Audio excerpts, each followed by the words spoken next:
C'est donc sur ce texte, Exode chapitre 1, que nous allons nous concentrer cet après-midi. Et nous poursuivons donc notre série de méditations qui constitue un survol de la Bible, n'est-ce pas? Alors nous avons passé du temps sur le livre de la Genèse et c'était nécessaire. Et donc nous abordons maintenant les événements qui se sont déroulés un peu plus tard et qui nous sont relatés dans le livre de l'Exode. Alors, il est possible de prêcher ce texte de multiples manières, certainement. Ce texte nous parle de bien des sujets très intéressants, notamment le soin que Dieu prend de son peuple, l'adversité également que peut rencontrer son Église et comment Dieu, précisément, au milieu de la fournaise, au milieu de l'adversité, prend soin des siens. Ce texte nous fournit un cas d'éthique qui est un cas d'école, n'est-ce pas? Puisqu'on voit ces sages-femmes, par exemple, qui vont mentir à une autorité légitime pour préserver la vie des petits garçons hébreux. Et on voit que Dieu va leur accorder sa grâce et leur donner sa bénédiction. Alors, les théologiens, les commentateurs ont souvent profité de ce texte pour traiter, n'est-ce pas, des questions éthiques épineuses. Il y a plein de choses que l'on pourrait dire sur ce texte. Et on pourrait le prêcher de bien des manières. Que nous dit ce texte? En somme, qu'Israël croît, du verbe croître, n'est-ce pas, sous la bénédiction de Dieu en Égypte. Israël grandit en Égypte. La nation s'agrandit en Égypte. Vous vous souvenez, pourquoi est-ce qu'Israël est en Égypte? Eh bien, c'est l'histoire de Joseph, livré par ses frères, et puis finalement, il atteint la position de bras droit de Pharaon en Égypte, et ça lui permet de sauver sa famille de la famine plus tard. Et finalement, sa famille vient s'installer en Égypte. Mais le texte nous dit qu'avec le temps, un pharaon qui n'a pas connu Joseph va les prendre en grippe. Ils vont être pris en grippe, les Hébreux, par un pharaon qui n'a jamais connu Joseph. Ils vont être réduits en esclavage et ils vont séjourner en Égypte pendant longtemps. Ils vont séjourner en Égypte 215 ans environ. Alors, ceux d'entre vous qui sont un peu familiers avec la Sainte Écriture vont se dire, mais comment ça 215 ans? La Sainte Écriture dit qu'ils y sont restés 430 ans. Alors, on a l'explication qui nous est donnée par Paul en Galates, chapitre 3, verset 17. Galates 3, 17, où Paul dit « Voici donc ce que je dis, un testament ayant été précédemment ratifié par Dieu en vue du Christ, la loi, venue 430 ans après, ne l'annule pas de manière à rendre impuissante la promesse. » Les 430 ans qui sont mentionnés dans la Sainte Écriture ne sont pas le temps que le peuple juif, que les Hébreux ont passé en Égypte. C'est la période, la période de temps entre le moment où les promesses ont été données à Abraham et le moment où le peuple est sorti d'Égypte. C'est toute cette période, les 430 ans. Le moment où les promesses sont faites à Abraham et le moment où ils sortent d'Égypte pour s'en aller conquérir la terre promise. C'est finalement le temps de l'Israël comme étranger. D'abord la famille d'Abraham, d'Isaac et de Jacob, étrangers en terre de Canaan, même s'ils y sont comme étrangers. Ensuite, étrangers en Égypte, avant finalement d'arriver enfin chez eux. Après les 40 ans d'errement dans le désert, après la délivrance de l'Égypte. Alors, ils sont restés donc, c'est la chronologie que nous donne la Sainte Écriture, environ 215 ans en Égypte, mais il ne nous faut pas croire non plus que la persécution a duré 215 ans. Non. En fait, vraisemblablement, la persécution a duré peu ou prou 100 ans. Le texte ici nous fait comprendre qu'elle a commencé peu avant la naissance de Moïse, puisque Moïse va faire partie de ses enfants, mâles qui vont réchapper de la persécution des Hébreux, et on sait que Moïse va délivrer le peuple environ à l'âge de 80 ans. Donc voilà, quelque chose comme 100 ans, à peu près. Peu ou prou. Bon, ce qui est, ceci dit, très long.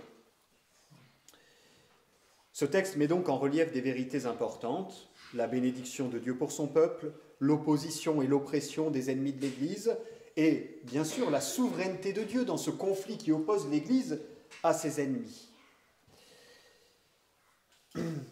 Mais ce qui est intéressant, c'est que ce texte, ça n'apparaît pas peut-être de prime abord, mais il le fait. Il fait toutes ces choses en mettant en lumière l'importance capitale des enfants dans l'Église. Ce texte, c'est un des grands textes de la Sainte Écriture qui nous parle de la place des enfants dans l'Église. Vous aurez noté comment la bénédiction et l'opposition se cristallisent autour des enfants. À la multiplication des enfants hébreux répond une velléité de les faire disparaître, n'est-ce pas? En tout cas pour les enfants mâles, les petits garçons. Et ça est évident dans le texte. Vous l'aurez vu au verset 5, le texte nous dit que les Hébreux sont arrivés en Égypte au nombre de 70. Et lorsqu'ils partent, le texte nous dit qu'ils sont plus de 600 000 hommes. Ça veut dire 600 000, sans compter les femmes et les enfants. Ça fait peut-être, je ne sais pas, 2 millions de personnes en tout. Donc en 215 ans, le peuple est passé de 70 personnes à 2 millions. Et c'est toute la bénédiction de Dieu sur son peuple, sur son Église. Il les fait multiplier. Et à cette multiplication répond l'oppression des ennemis, l'opposition des ennemis qui cherchent à faire disparaître ces forces fraîches et nouvelles qui viennent fortifier, édifier, bâtir, construire le peuple de Dieu. Rendez-vous compte, hein, en 215 ans, il passe de 70 à 2 millions de personnes. Alors, évidemment, la première vérité sur laquelle nous méditons cet après-midi à l'aide de ce texte, c'est que les enfants sont une bénédiction. Les enfants sont une bénédiction. C'est exactement ce que nous dit le psaume 127.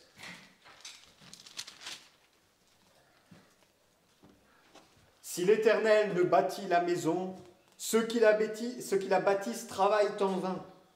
Si l'Éternel ne garde la ville, celui qui la garde veille en vain. En vain, vous levez-vous matin, vous couchez-vous tard, et mangez-vous le pain de douleur. Il en donne autant à ses bien-aimés pendant leur sommeil. Voici, des fils sont un héritage de l'Éternel. Le fruit des entrailles est une récompense, comme les flèches dans la main d'un guerrier. Ainsi sont les fils de la jeunesse. Heureux l'homme qui en a rempli son carquois. Ils ne seront pas confus quand ils parleront avec des ennemis à la porte. Là où se trouvent les enfants, pas de confusion au moment de parler avec les ennemis à la porte. C'est précisément cette peur de la force vive que constituent les enfants qui effraie les Égyptiens.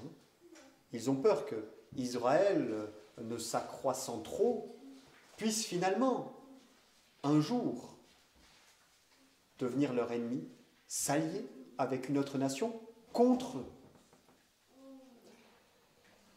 Les enfants sont tout du long, dans la Sainte Écriture, présentés non pas comme étant un problème, mais comme étant une bénédiction et une grâce. Et d'ailleurs, l'un des mots terribles qui peut frapper les femmes dans la Sainte Écriture, c'est d'être incapable d'enfanter. C'est un mal terrible.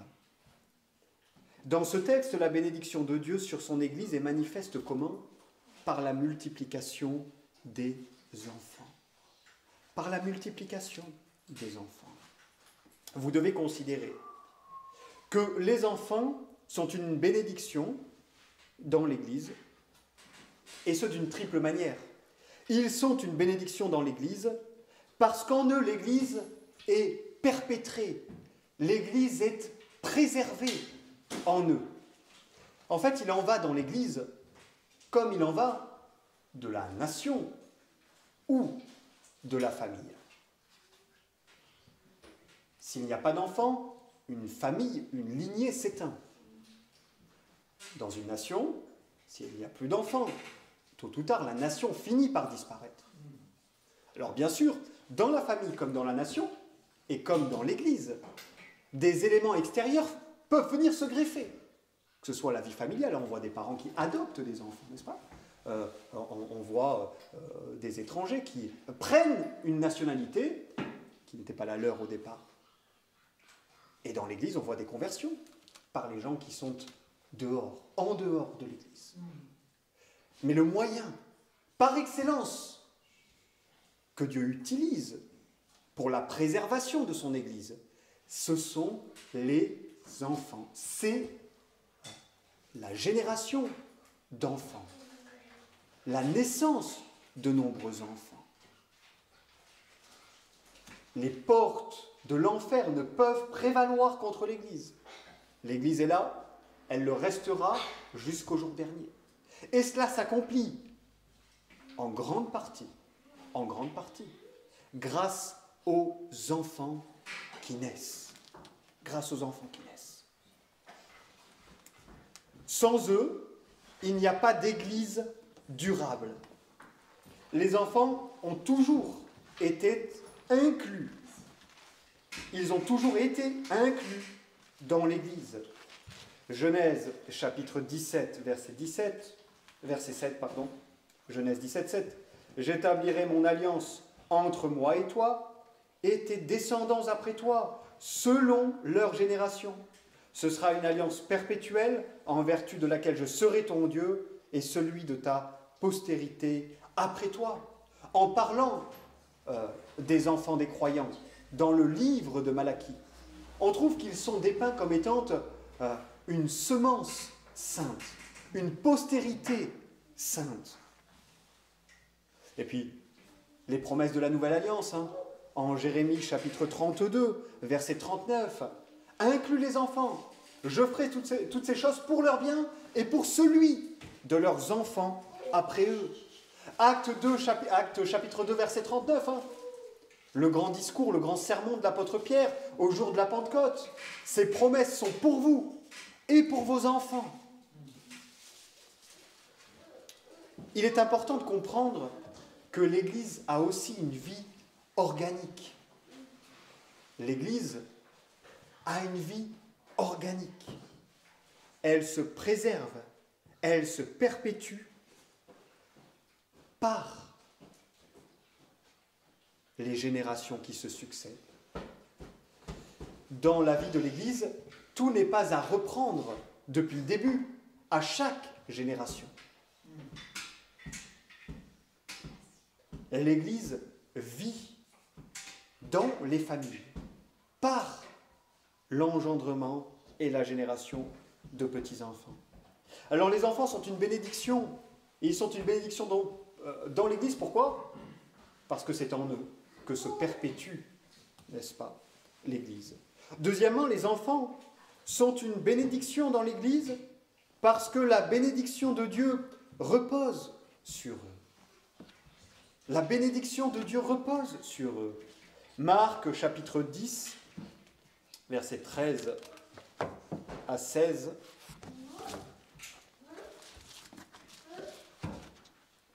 Marc 10, versets 13 à 16.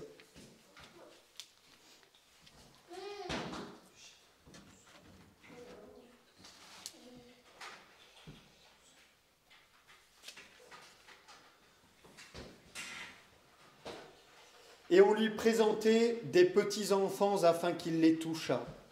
Mais les disciples réprimandaient ceux qui les présentaient.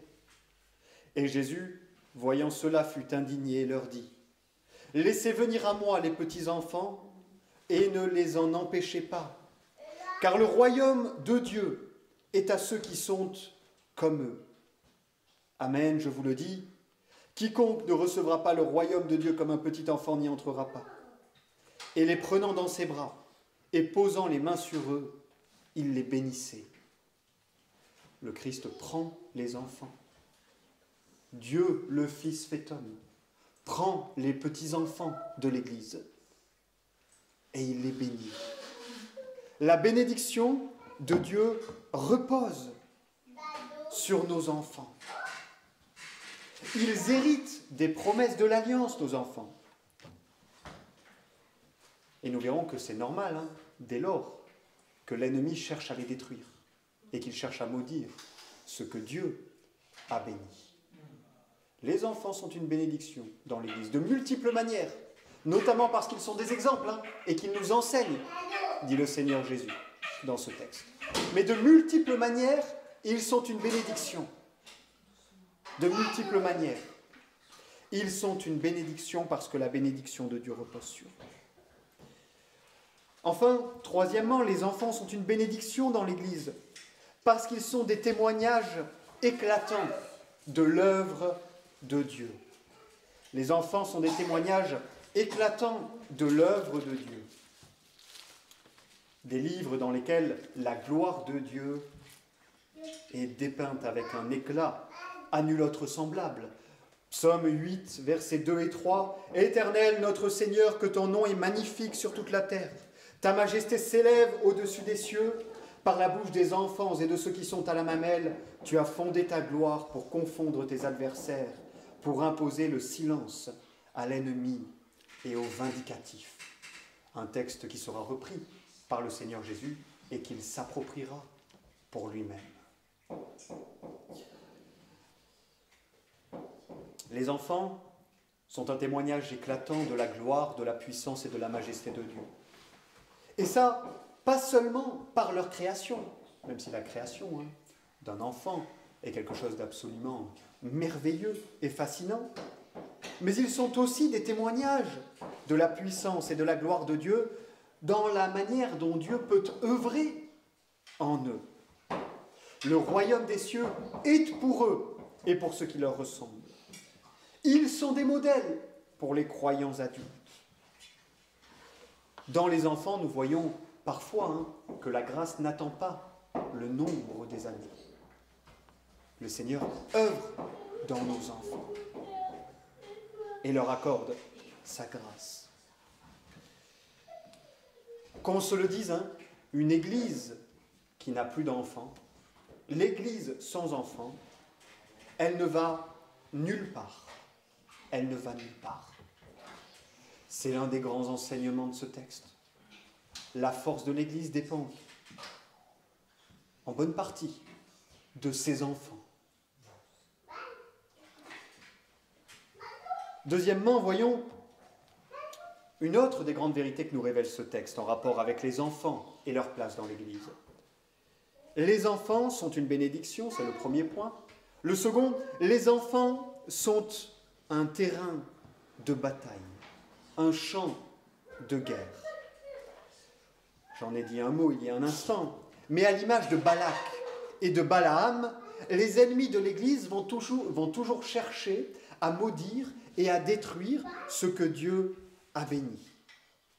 Et les enfants, à ce titre, sont un terrain de bataille. Et de la manière dont nous, les adultes, nous allons mener ce combat, dépend en grande partie le futur de l'Église.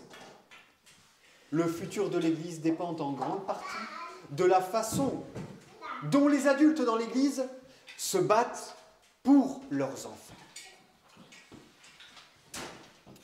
Qu'est-ce que l'on voit dans le texte que nous avons lu? On voit que Pharaon se décide à ôter la vie des enfants, des petits garçons. C'est donc le meurtre physique qui est et qui a toujours été un artifice du diable dans sa lutte contre l'Église. Le meurtre de ses enfants. Et le meurtre physique, n'est-ce pas?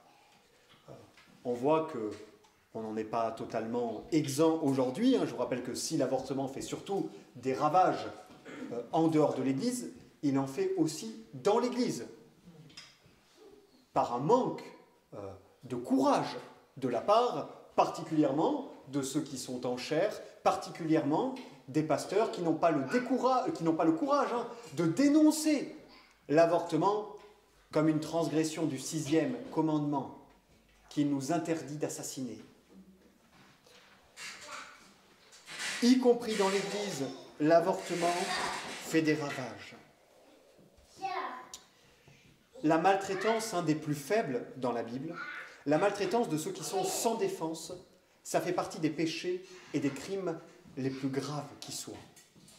Maltraiter ceux qui ne peuvent pas se défendre, c'est un des pires péchés qui soient. Alors, il y a l'avortement, que l'on peut très facilement rapprocher de la persécution de Pharaon, mais après il y a toutes ces nouvelles modes et ces nouvelles tendances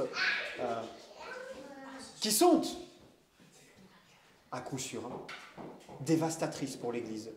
Vous savez, ceux qui disent aujourd'hui, et là encore on en trouve dans l'Église, que bon, les enfants, il faut quand même y aller doucement, il ne faut pas trop en faire. Peut-être même c'est une bonne idée de ne pas en faire du tout, parce que vous savez, la planète souffre, il lie ça à l'écologie. C'est une idée qu'on retrouve dans les mouvements, alors soit qui font grand cas de l'écologie, soit les mouvements féministes aujourd'hui. Cette idée que finalement, pour une femme d'avoir des enfants, c'est pas si essentiel que ça, c'est pas même si important que cela. Bref, c'est une idée qui vise à détruire l'ordre naturel. Les femmes mariées, si elles le peuvent, doivent avoir des enfants. C'est comme cela. Et ces idées ne doivent pas entrer dans l'Église. Elles ne devraient pas entrer dans l'Église. Et hélas, à bien des égards, elles y entrent. Et elles y sont déjà entrées. Et souvent, ça va de pair, en fait, elles sont liées à la question du mariage. Et quand l'Église commence à céder sur l'un, elle cède obligatoirement sur l'autre. Ces questions sont étroitement liées à la doctrine du mariage. Ces attaques sont souvent liées à des attaques contre le mariage. Céder sur l'un, c'est tôt ou tard céder sur l'autre. Peu importe la façon dont, l'ordre dans lequel vous prenez le problème. Si vous commencez à céder sur les enfants, vous céderez sur le mariage, tôt ou tard. Si vous cédez sur le mariage, alors tôt ou tard vous céderez sur les enfants. Et tôt ou tard vous verrez des idées, des idéologies bien étranges se faire une place bien au chaud dans l'Église. L'Église doit être un rempart contre tout cela. L'Église doit dénoncer tout cela. Elle doit dénoncer le meurtre des enfants dans le sein de leur mère par l'avortement. Mais l'Église doit dénoncer tous ceux qui aujourd'hui nous pondent ces nouveautés. Il ne faut pas avoir d'enfants. Avoir des enfants, ce n'est pas si important que ça. Ou si vous avez des enfants, ayez peu d'enfants. Pensez à la planète. Pensez à ci, pensez à ça. L'Église a le devoir de dénoncer toutes ces choses comme un manquement grave à l'ordre que Dieu a établi dans la création. L'un des buts pour lesquels Dieu a institué le mariage, c'est précisément les enfants. Les enfants qui permettront la survie de la nation, de la famille et de l'Église. Toutes les institutions humaines dépendent de nos enfants. Et l'Église ne fait pas exception à la règle. Alors il faut du courage, un, pour dénoncer ces choses, et deux, pour vivre en conformité avec cela, et pour ne pas faire de compromis. L'avortement n'est jamais une bonne idée. Empêcher les gens d'avoir des enfants n'est jamais une bonne idée. Alors il y a le meurtre, évidemment, physique des enfants, qui est une des armes qu'on trouve dans l'arsenal de Satan, le diable. Mais on trouve une autre arme, j'allais dire tout aussi efficace, en réalité plus efficace encore que la persécution physique et le meurtre des enfants, c'est le meurtre spirituel des enfants. Et alors si, peut-être vous direz-vous, pour ce qui est du meurtre physique des enfants, dans l'Église on sauve quand même à peu près les meubles. Et quand même, disons, généralement, en grande partie, stable et ferme sur nos convictions quant à l'avortement. C'est autre chose pour ce qui est de la régulation des enfants, n'est-ce pas? Mais au moins pour ce qui est de l'avortement, on est relativement solide. Pour ce qui est de la régulation des enfants, ce serait d'ailleurs plutôt le contraire. Mais passons. Outre cela, il y a le meurtre spirituel qui fait dans l'Église, et parmi les enfants de l'Église, de bien plus grands ravages. Qu'est-ce que le meurtre spirituel? C'est ce dont j'ai parlé l'autre jour. Je ne sais plus quand est-ce que c'était, peut-être il y a 2 semaines, lorsque nous parlions de l'assimilation de l'Église au monde. Laisser les enfants dans l'Église être assimilés par le monde, cela revient à spirituellement assassiner nos propres enfants. Alors comment nos enfants sont assimilés par le monde? Comment des enfants qui sont dans l'Église, qui ont des parents croyants, peuvent se trouver assimilés par le monde, souvent avec le consentement de leurs parents? Eh bien, vous avez aujourd'hui 2 grands canaux qui vont être des voies royales pour que vos enfants soient assimilés par le monde. Le premier, bon, ce n'est pas dans l'ordre d'importance, aujourd'hui je pense que l'un et l'autre ont à peu près une importance à ce titre-là égale. Vous avez 1, l'école, évidemment l'école, et 2, vous avez les écrans. Et ce que vos enfants y font. L'école et les écrans. Il est important pour nous de comprendre quelque chose.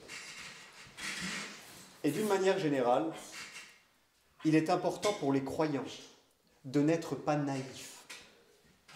Le Seigneur Jésus nous a enseigné un principe éminemment simple, qui va nous permettre, dans notre vie de tous les jours, de faire un tri assez facilement pour ce qui concerne le bien de nos enfants. Le Seigneur Jésus a dit ceci: « Celui qui n'est pas avec moi est contre moi, et celui qui n'assemble pas disperse. » Qu'est-ce que je veux dire par là? Les écrans et ce que vos enfants y regardent, c'est pas neutre. L'école et ce que les enfants y apprennent, ce n'est pas neutre. Celui qui n'est pas avec moi est contre moi. Nous ne devons pas être naïfs. Il n'y a pas de neutralité dans les choses de la morale, dans les choses de la foi, dans les choses religieuses. Il n'y a pas de neutralité. Celui qui n'est pas avec est contre. Et je vais vous donner un bel exemple de cela. Alors pour ceux qui font l'école à la maison à leurs enfants, vous savez que chaque année vous avez un contrôle donc de l'éducation nationale qui est chargée de voir les progressions de l'enfant, etc. Et donc cette année, j'accompagnais Élisée, particulièrement je suis resté avec Élisée pour le contrôle. Et puis, à un moment donné, le monsieur avec qui je m'entretenais me demande, mais bon, est-ce que vous faites un petit peu d'éducation, je ne sais plus comment il avait appelé ça, c'était pas tout à fait éducation civique, mais quelque chose dans ce genre-là. Bon, moi je dis oui, on a une morale, on l'enseigne à nos enfants, et on leur enseigne à s'y tenir. Il me dit non, mais je ne vous parle pas de morale, je vous parle plutôt de ce qui est autour de la morale. Et j'avais vraiment de la peine à comprendre ce qu'il voulait dire. Hein. Je ne voyais pas ce qu'il voulait dire par ce qui est autour de la morale. Et puis finalement, il me dit, je veux dire par exemple, est-ce que vous leur parlez de l'égalité entre les hommes et les femmes? Qu'est-ce donc ça, hein, ce sujet, sinon de la morale? C'est de la morale. C'est un sujet à propos duquel la Bible nous dit de multiples choses. Et nous ne sommes pas autorisés à avoir dans notre vie chrétienne d'autres opinions à ce sujet que l'enseignement de la Bible. Vous voyez, il me dit, mais non, ce n'est pas de la morale. Si, c'est de la morale. C'est quelque chose qui touche à la foi et aux mœurs. Il n'y a pas de neutralité. Il n'y a pas de neutralité à propos de toutes ces choses. L'école républicaine n'est pas neutre. La neutralité, n'existe pas. Celui qui n'est pas avec moi est contre moi.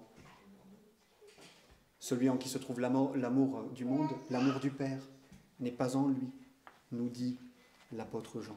Il y a une antithèse, il y a une inimitié spirituelle entre l'Église et le monde. Ce qui ne veut pas dire qu'il faut vivre comme des reclus, loin de tout, sortir du monde, hein, comme dit l'apôtre, ça ce serait impossible. Mais ça veut dire simplement qu'il ne faut pas placer nos enfants sous un joug étranger par l'école et par les écrans. Faites attention à ce que vous montrerez à vos enfants. Parce que ça non plus, c'est pas neutre. Ce qui plaît au monde et qui se retrouve sous forme de dessins animés, avec les différents péchés que ces dessins animés vont promouvoir et mettre dans la tête de nos enfants. Il faut la plus grande vigilance à cet égard. Et alors parfois on aimerait bien que les choses soient plus simples. On aimerait bien finalement pouvoir marcher main dans la main avec le monde qui est autour de nous. Et il y a eu un temps, lorsque la culture, la société était encore chrétienne, au moins de profession, où il était peut-être plus facile de laisser ses enfants à l'école, plus facile de leur faire regarder ou écouter des choses. Mais aujourd'hui, l'inimitié totale, absolue, elle est radicale. Il ne reste presque plus rien de l'Occident chrétien des siècles passés. Aujourd'hui, c'est la guerre totale et absolue. Et soit vous allez en protéger vos enfants de cette guerre, soit vous allez les livrer dans les mains de l'ennemi. Et c'est tout ce qui va se passer. Et c'est tout ce qui va se passer. Parce qu'en fait, il n'est tout simplement pas possible de mettre sur une journée de 24 heures son enfant 10 heures à l'école, 2 heures devant des écrans, et penser que ça ne l'affectera pas. Ça n'existe pas. Ça n'existe pas. Pour un enfant, ce n'est pas possible. Il ne peut pas lutter contre une influence si massive. Ce qui peut-être est possible, pour un croyant. Encore, il faut qu'il soit bien affermi de s'exposer au danger. Pour nos enfants, ce n'est pas possible. Et l'heure est venue de trancher. dans le vif. On ne peut pas continuer de tirer à hue et à dia. Il faut trancher. Il n'y a plus d'alliance possible entre nous et ce qui a cours dans le monde. Si nous voulons préserver nos enfants, nous devons en avoir conscience. Le danger physique, c'est une chose, il faut lutter contre. Le danger spirituel, c'est autre chose. Et il faut aussi lutter contre les mauvaises influences que peuvent recevoir les enfants. Et là, les adultes doivent prendre leurs responsabilités. Et là encore, il faut être particulièrement sérieux. Le Seigneur nous demande d'éduquer nos enfants comme étant ses enfants. Et cela implique de ne pas faire de compromis avec le péché. Alors, une seule réponse à cela. Une seule réponse au danger qu'environnent nos enfants. Protéger, premièrement, et entraîner, deuxièmement. Protéger en ne les livrant pas aux mains de l'ennemi. Et entraîner, deuxièmement, en les élevant et en les éduquant dans le Seigneur et dans la foi. Dans le Seigneur et dans la foi. Alors maintenant, et c'est le troisième point de ce sermon, face au danger. Que faire face au danger? Parce que la situation est vraiment dangereuse aujourd'hui pour nous. Un peu partout sur le territoire, ils sont en train de durcir les lois, les règles pour tous ceux qui veulent garder leurs enfants à la maison. Ils sont en train... l'idée, c'est probablement qu'à terme, ça devienne quelque chose qui ne soit tout simplement plus permis. Donc là, ils vont progressivement, mais on sent l'étau quand même se resserrer. Et le fait est que l'État est tellement intrusif et tyrannique que le risque, quel est le grand risque si on désobéit aux injonctions de l'État? C'est de perdre les enfants. L'État peut prendre des enfants. Pas si longtemps que ça, on a un de nos frères au Portugal. Et je vous donnerai pas les tenants et les aboutissants, mais l'État lui a pris son enfant. Une petite fille âgée au début d'adolescence, pour des questions de mœurs et de morale. Un drame absolu. Un drame absolu. La situation est périlleuse et dangereuse. Alors que faire face au danger?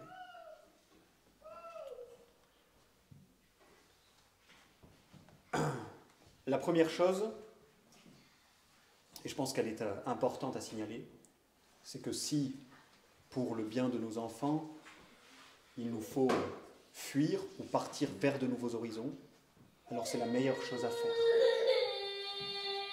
Rien ne justifiera jamais que l'on livre nos enfants dans les mains de l'ennemi.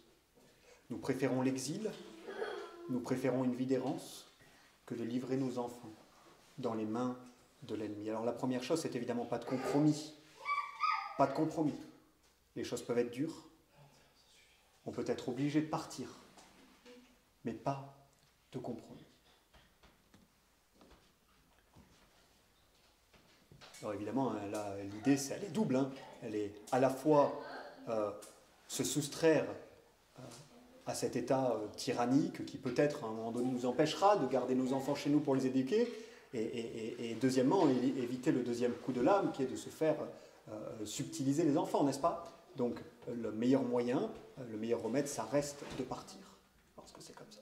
Partir à l'étranger, vous traversez la frontière en Espagne et on vous laissera tranquille. En tant qu'étranger, vous n'aurez pas de problème avec vos enfants, là-bas, ou l'Espagne, où il y a bien d'autres terres qui seront, je suppose, très heureux de nous accueillir. Là, c'est une chose, éviter le compromis, même face à la peur, même face au danger. Garder la tête froide, penser correctement, et si cela exige un sacrifice de notre part, alors tant pis, il faut faire ce sacrifice pour nos enfants. Deuxièmement, et il faut s'en rappeler, parce que finalement, c'est probablement la chose la plus importante dans la situation dans laquelle on se trouve. Dieu est au contrôle. Ce texte nous le rappelle, Exode 1. C'est dans sa providence que se lève un nouveau chef qui n'a pas, un nouveau pharaon qui n'a pas connu Joseph et qu'il commence alors à persécuter l'Église. On en a parlé ce matin. La providence du Seigneur. Dieu est au contrôle. Pourquoi on ne sait pas toujours, mais pour des fins saintes, c'est sûr. Peut-être que le Seigneur par là nous apprend désire que les jeunes générations, nos enfants, apprennent à se battre et à lutter pour les choses saintes. Vous savez, c'est la raison pour laquelle Dieu avait laissé des ennemis en terre promise, même une fois la terre promise conquise. C'est pour que les nouvelles générations apprennent à se battre. Alors il y a peut-être ça. Peut-être pour nous faire comprendre à quel point nous avons manqué à nos obligations, à quel point nous avons manqué de sainteté, à quel point nos péchés sont grands, et ses jugements en proportion. Mais quoi qu'il en soit, notre devoir est de ne pas craindre, parce que le Seigneur est au contrôle. Nous ne devons pas craindre. Le Seigneur est au contrôle. Troisièmement, Dieu protège par sa grâce. Vous avez vu la progression dans les mesures prises par les gouvernants d'Égypte. D'abord, on donne plus de travail. Ensuite, on réduit en esclavage. Ensuite, on demande aux sages-femmes d'assassiner les petits garçons. Et ensuite, on demande à tout le peuple, nous dit le dernier verset, d'assassiner les petits garçons. Mais toutes ces mesures des Égyptiens n'ont pas suffi à freiner, à empêcher la bénédiction de Dieu. Au milieu de la tempête, Dieu garde et protège. Même la persécution la plus atroce ne peut pas venir à bout de l'Église et de ses enfants. Enfin, quatrièmement, considérez que Dieu dissipe les ennemis. Ça peut prendre du temps. Ce n'est pas toujours aussi immédiat qu'on aimerait. Mais Dieu dissipe les ennemis. Et regardez ce que nous dit ce texte. À quel point c'est ironique. D'où est venu le secours? D'où est venu le secours lorsque Pharaon a promulgué son ordre d'assassinat des jeunes enfants? Il est venu de celles qui étaient pourtant dans le camp de Pharaon, les sages-femmes égyptiennes des Hébreux. C'est elles qui ont choisi de désobéir. Celles qui étaient pourtant initialement dans le camp de Pharaon. Celles dont les intérêts auraient dû concourir avec les intérêts de Pharaon. Eh bien, Dieu a fait que ce soit par ses bourreaux que la délivrance vienne. C'est grâce à ces femmes que le peuple a pu continuer de croître. Dieu, même chez les ennemis, est capable de susciter des gens favorables à la cause de son Église. Même chez les ennemis, Dieu est capable de le faire. Et la suite du récit nous montrera bien que Dieu détruit radicalement les ennemis de son Église tôt ou tard. Avec les plaies, n'est-ce pas? Et l'Exode. Dieu bénit tous ceux qui prennent son parti, comme c'était le cas des sages-femmes. Dieu suscitera, même parmi les ennemis de l'Église, des gens qui pourront être favorables à notre cause. Et nous avons le devoir d'être sérieux. Et nous avons le devoir de faire tout ce qui est en notre pouvoir et de ne jamais rien lâcher pour que nos enfants soient préservés. Il en va du futur de l'Église. Une Église qui n'a pas d'enfants va nulle part. L'Église sans enfants n'ira nulle part.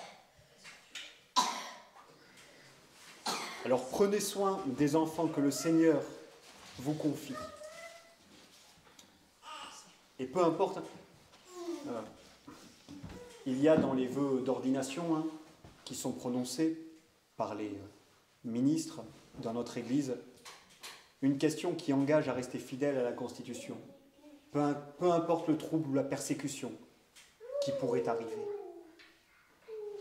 C'est un vœu, n'est-ce pas? que font les ministres de notre Église. Eh bien, ce vœu, vous le retrouvez en somme dans le baptême de vos enfants.